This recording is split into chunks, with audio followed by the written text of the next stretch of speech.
Rumours are swirling here at Queen's Park that Doug Ford is about to shuffle his cabinet, possibly as early as tomorrow.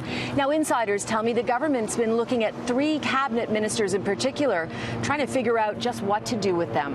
When the government rose earlier this month for a lengthy summer break, it acknowledged it had to do a reset, and it got a harsh reminder earlier this week during the Raptors celebration of why. The Premier of Ontario, Doug Ford. Doug Ford was loudly booed before tens of thousands of people when he took the stage on Monday. It's the 3rd time it's happened in recent weeks. Add to that a series of dismal polls that show the Premier's popularity has dropped dramatically. Ford has to stop the bleeding and manage his caucus. Sources say his MPPs are complaining about 3 ministers in particular. First, Finance Minister Vic Fedeli. His budget rollout has been widely criticized as cut after cut emerged, from tree planting to childcare to public health. Sources with first-hand knowledge tell City News the Premier was unaware cuts to municipalities would be retroactive and was furious when he found out. After losing a very public battle with Toronto Mayor John Tory, Ford was forced to backtrack and pause the cuts. We've come up with a conclusion that we're going to work together.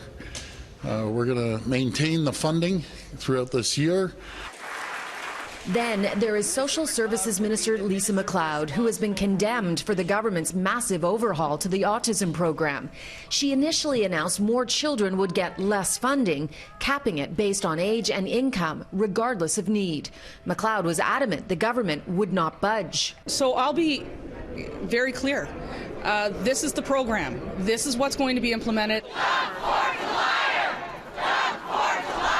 But again, the government had to back down after parents united in protest.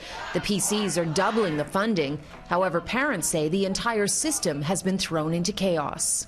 Will this community ever be able to trust the minister in charge? No. No. Absolutely not. No. Not the way that this has been handled. There is speculation MacLeod's ministry may be divided, with the autism file going to a different minister.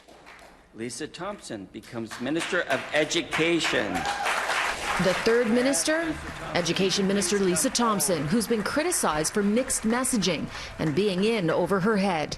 We have given school boards $3 billion. $3 billion. A nasty battle is looming with teachers as their contracts expire in August, and the government may want a stronger minister at the helm. But the question is, if there is a cabinet shuffle, will it help a populist premier who doesn't seem to be popular?